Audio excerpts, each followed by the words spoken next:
Welcome to the Teapot Reads. My name's Sam. I'm the Teapot. This is what I'm currently reading, and I'm so happy to see you today. Hello and welcome to my channel. Welcome back if you are returning. This video is inspired by Reader and Reverie's video, top 5 books of the year so far. She made a really good point that by the end of the year, her thoughts on her favorite books are probably going to change a lot, and I was like, oh, yeah. No, my opinion always changes and I kind of forget the ones I read the first half of the year. So I was like, I have to do something like that. So I'm doing that. I'm doing my top 10 books of the year so far. This was not hard to figure out. This is actually very easy, not only to figure out what 10 they were, but to rank them. You're probably not surprised if you're a returning viewer, but if you're new, this might be a good way to get to know me. I'm not going to go super in depth on the ones that I have reviews or vlogs up for. I'll just talk about what they are about.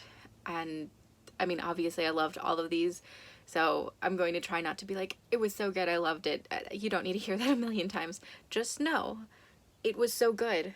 I loved it. Before I get into it, I will say one thing I noticed while I was doing the like I was like, yes, that one, when I was making the list. I noticed that a lot of these are, I loved them because of the vibes. So that's a pattern I found. These are vibes. All of these are vibes. All right, first off, coming in number 10 is The Joy Luck Club by Amy Tan. This is the Penguin drop cap edition. This is the only edition I have. It's very pretty. This is the edition I read. It's sort of like, it's, I guess, a contemporary classic. I wouldn't even say it's like a modern classic. I don't think it's phased out that far from our collective reader memory, but I do say it's contemporary classic. It's something very important. I loved it. I was not expecting to love it this much. I didn't know a huge chunk about it. I just knew that it was about 2 generations of Chinese women, the mothers who had immigrated to America and their daughters who were first generation Chinese Americans, and the relationship between those 2 women. I did not realize how much it was going to harp on the storytelling of those lives.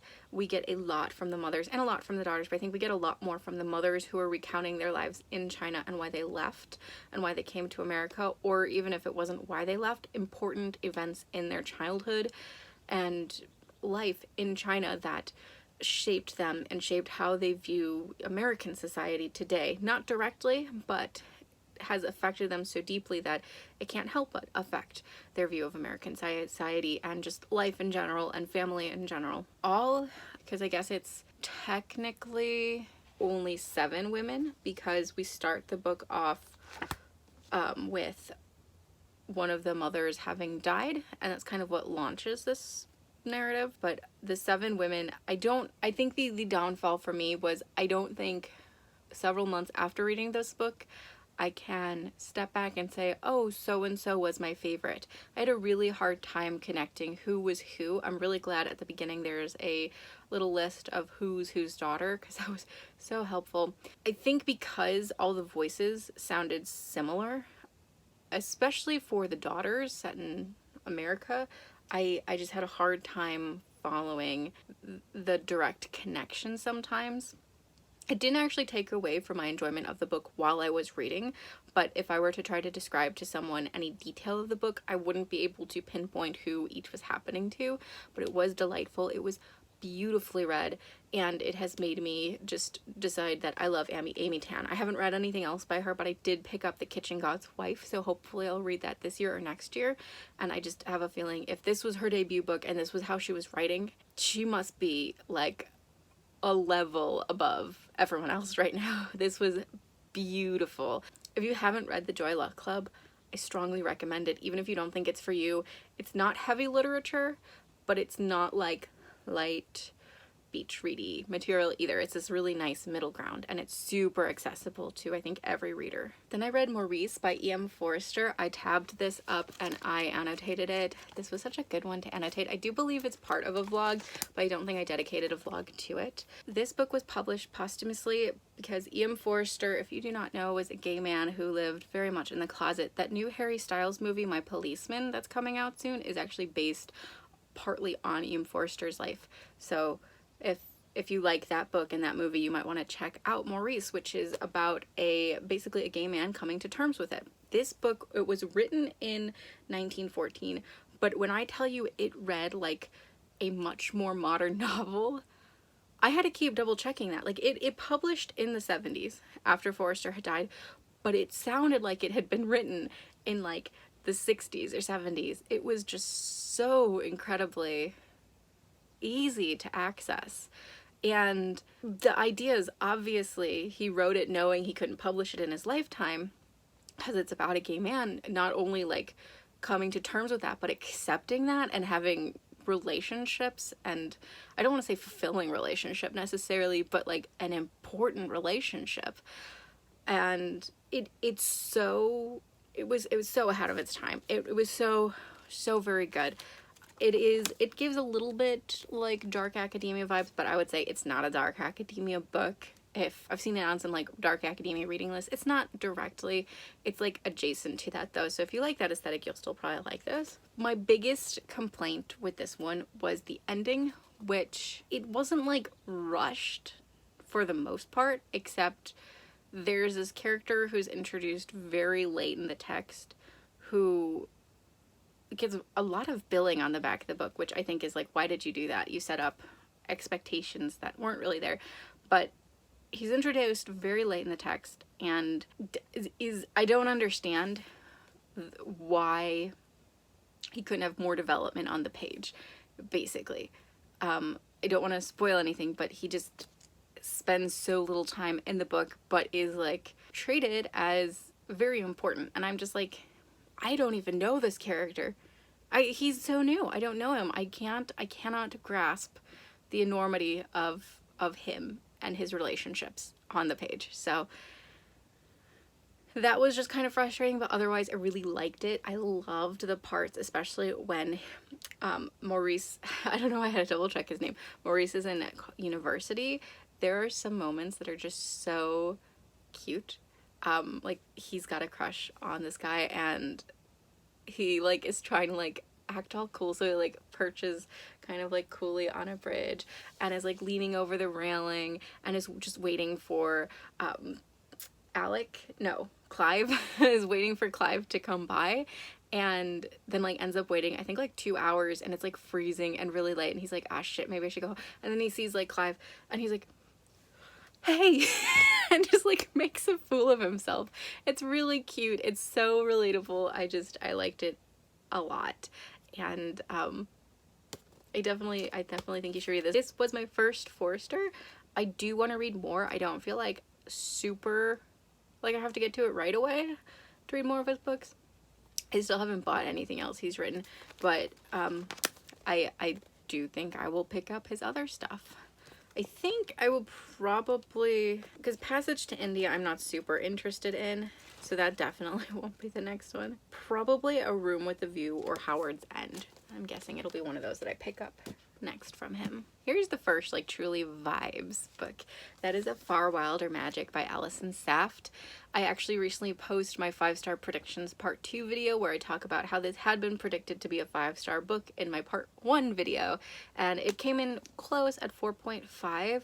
I loved it while I was reading it. I had a really good time. It is about a magical fox hunt, and basically both of our protagonists are sort of outliers on the town, and it's not like an enemies to lover, but it's like adversaries to lover, I guess. Like they don't get along at first. It's so good. They both have pretty large stakes in winning this magical fox hunt. It's also like, I'm kind of all over the place with the description. It's also kind of like melancholy and bittersweet and sad because it's the last of these like magical creatures to exist. So if you catch it and kill it, you're killing the last of these magical creatures to exist. So there's sort of this moral thing going on. There's also a lot of trauma, especially in her past, that I think is dealt with really well, and the resolution of that I really enjoyed. I thought it was just all done deftly, and like I said, the aesthetic, the vibes were on point. It's a little bit steampunk. It's like frontier-esque vibes. I've used that term a lot, haven't I? It's really immersive. I could really like picture it, and I'm not a very visual reader, so the fact that I could really picture it this strongly and without working very hard was wonderful. My only major problem with this book that prevented it from being 5 stars is that the further away I get from this book, the easier it is to forget the details. I loved it while I was reading, but it is not sticking around very strongly at all. Just the general aesthetic, the general way I felt while reading it, that's managed to maintain, and I'll probably keep this book on my shelf probably forever because I liked it so much, but I just don't remember the details, and if I don't remember the details, it can't really be a 5-star. Then we've got Gallant by V.E. Schwab. This is another book that 4.5 stars, mostly because of the vibes. I actually read an early copy of this. I got an ARC. I'm so happy I read it early because I read it during sort of a perfect time. This is a springtime book. It's gothic and it's Secret Garden. Perfect. That is springtime to me right there, that combination. And yeah, it works really well. I have a review up for this, so I'm not going to get super into it. The elevator pitch that even the author has been using is Secret Garden meets Crimson Peak. I've not read Crimson Peak, I don't know for sure, but horrific Secret Garden is a pretty good description without the racism. So I think people will like this. It's also just a really beautifully put together book. I love that it's square and it's got art and just sort of colored pages. Or they're not colored, but they're black pages. So it's just really a pretty book. So 4.5 for that one. The reason it didn't get 5 is just, I felt like I've read several other V.E. Schwab books. I read most of her things, and she can write better. I also think this was a misstep in art marketing it as a YA. It's definitely much more of a middle grade book. It really is. There's nothing in here that makes me go, oh, teen readers will love this. There's a lot in here that makes me go, teen readers will love this, but so will younger readers. And I also think there are some decisions made at the very end of the text that are very safe. I might fight with people on that because I don't think everyone would agree, but as a writer myself, I'm like, that's the safe ending that leaves the fewest questions unanswered at the end of the text. And I think this would have been a text where it's okay if the reader is left to wonder about a couple things. I don't think the main plot needs any open lines, but some side plots could have had some open lines, and I would have been okay with that because it is so mysterious. Here's some more vibes. We have A Lesson in Inventions. This is by Victoria Lee. I loved this book so much. If you watched my Read With Me video, this is the book that I am reading, and it's fantastic. It is everything I was craving in dark academia.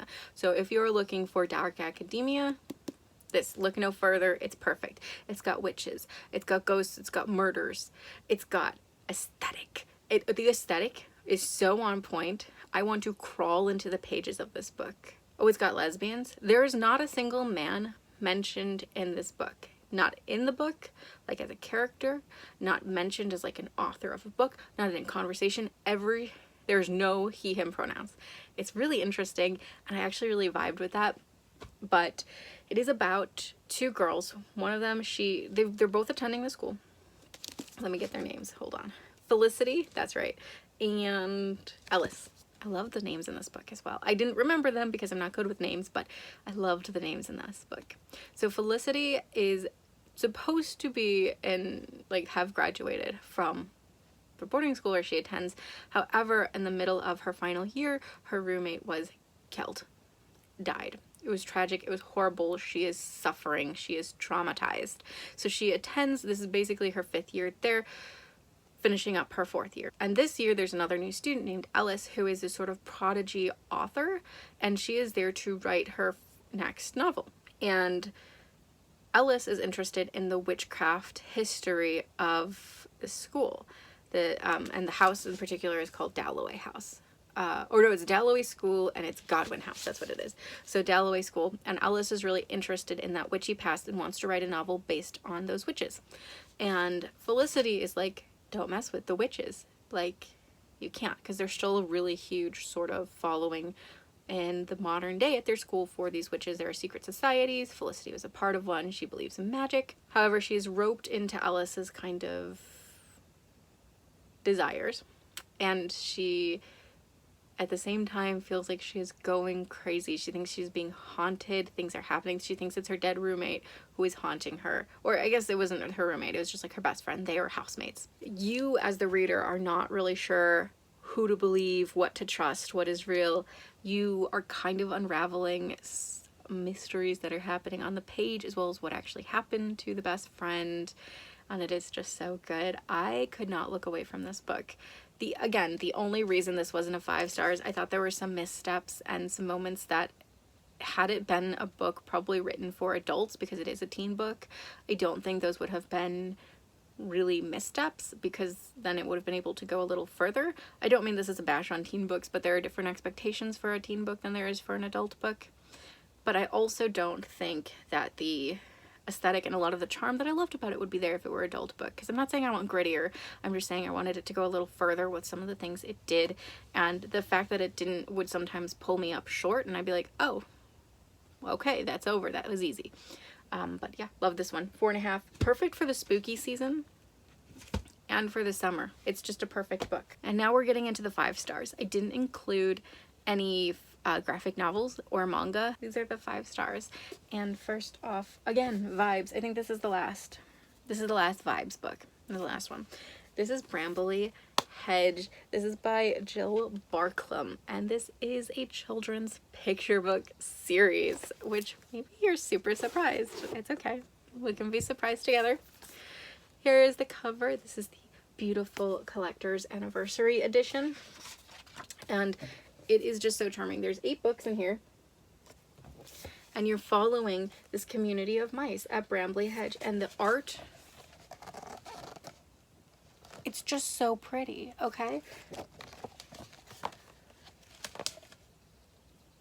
And it's so detailed, and it's just so charming.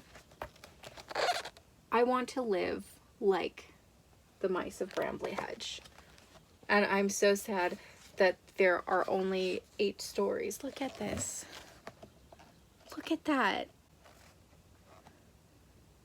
It's gorgeous. I actually found this via TikTok because someone was talking about the art, and I was like, stop everything, I have to read it. And I did. I read it beginning to end. So the stories are spring story, summer story, autumn story, winter story, the secret staircase, the high hills, sea story, and Poppy's babies. I am definitely going to reread this every year, probably multiple times a year. It's just so, look at this. It's just so good. I think the next time I read it will probably be for autumn, because it's cozy and one must always read cozy things in autumn. Cozy and spooky. That's the 2 requirements for that season. But Brambly Hedge, just fantastic. Recommend it all around. Adults, children, buy it for everyone you know. It's lovely. And we're finally out of the vibes. We're finally out of the vibes. So coming in at number 4, we have Babble by R.F. Kuang. Again, I have a vlog out, and I'll have 2 reviews coming out, non-spoiler coming out, might actually be out by the time this is going up, and a spoiler review coming out right around the time this actually releases, which is in America, it is August 22nd, so little more than a month from now. I am just going to read you the little tagline, which is all you need to know, which is all I needed to know to be sold on the book, and then we're going to move on. But this book was practically perfect. And the places where it wasn't perfect, I was like, everything that's amazing about this outweighs the things that just are slightly less than amazing. So still a 5-star read. From award-winning author R.F. Kuang comes Babble, a thematic response to the secret history and a tonal retort to Jonathan Strange and Mr. Norrell that grapples with student revolutions, colonial resistance, and the use of language and translation as the dominating tool of the British Empire. Coming in at number 3, a book I have not been able to shut up about. I think it's made it into every single video I've done recently, or feels like it has, which is okay with me, which is A Lady for a Duke by Alexis Hall. This is a historical romance novel. I cannot recommend it strongly enough. Even if you're not big into historical romances, if you like romances, you'll probably really like this one. It's super angsty, and it has childhood friends to lovers, which are 2 of my favorite tropes of all time. It is about Viola Carroll was presumed dead at the Battle of Waterloo. She didn't actually die, but she took that opportunity to shed her old self and actually choose to live authentically as her real self, as a trans woman. However, several years have passed since then, and her best friend, the Duke of Gracewood, has assumed this entire time that she's been dead, that he got his best friend killed at the Battle of Waterloo, and he is fucked up because of it. And so Viola goes to try to see if she can help him, and at first she's not sure, like, how do I reveal to him who I am? how does this, like, how will he treat me? Can I help him without necessarily revealing who I am, and then just move on with my life, be like a ghost through his life? It's so good. The beginning is super angsty. It's not all about like him falling in love with her before she tells him who she is. It has a little bit of that, but actually that's wrapped up fairly early, and the rest of the book is about sort of more romance things happening, and he accepts her. It's lovely. It's just so good. I feel like that's not a spoiler. I wouldn't be recommending a book where the male lead is like, well, fuck that. You know, it's just really sweet. It's really good. It's practically perfect. There were some moments near the end that I was like, what the fuck is happening? But otherwise it's really good. The writing is also stellar. Alexis Hall could probably write the phone book, and I would be interested. I will be reading more of his books over the like course of several years, I'm sure. I'm not a huge fan of contemporary romance. I might pick up some of his stuff, but contemporary romance just does not tickle the same part of my brain as like a historical romance does, or like a paranormal romance does. So I don't know, I might pick up his stuff. I'm not gonna say I will pick up like boyfriend material, but I might, you know. I do have his other historical romance, which is called Something Fabulous. I had a peek, it's over there, and I think I'll read that this winter. But anyway, this was good. This was really good. I said I wasn't gonna be doing that. I'm so sorry. I also think if you're looking to try out historical romance, this is a great place to start because it just does everything right and well.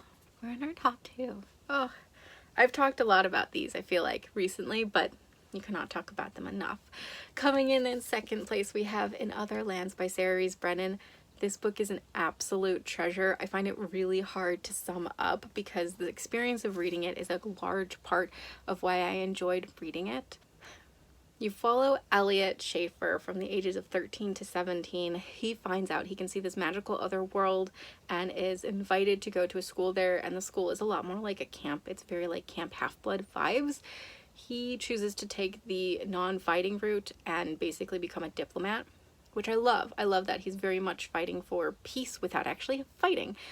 And while he does grapple a lot with like, let's not go to war, he does end up kind of growing along the like narrative of like, maybe I shouldn't make the people who do the fighting feel like shit for being fighters, because unfortunately it's necessary. You know, there's a lot of really big ideas that it's grappling with, and I really loved that.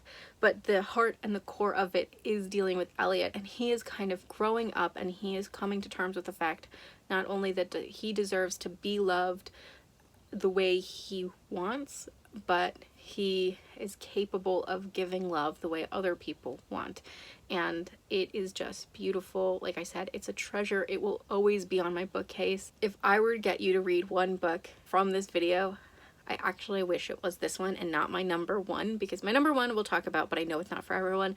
I think this one could find a place in everyone's hearts just because Elliot is so, I don't want to say precious, but his journey is just so important, I think, especially in teen books. Anyway, In Other Lands by Sarah Rees Brennan.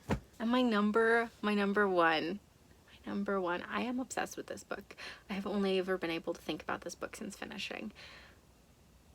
I'm already thinking about rereading it. I am pissed that I didn't read it earlier because I could have loved it for even longer. That book is Giddy and the Ninth by Tamsin Muir. This book is perfect. It's perfect. It did nothing wrong. It's perfect. It's perfect. I recommend not knowing too much before going in. It is a science fiction, but it's more of like fantasy science fiction. There are necromancers.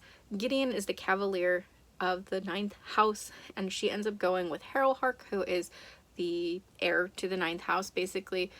Cavalier just means bodyguard in this situation, and they're competing to basically become one of the emperor's highest ranking officials.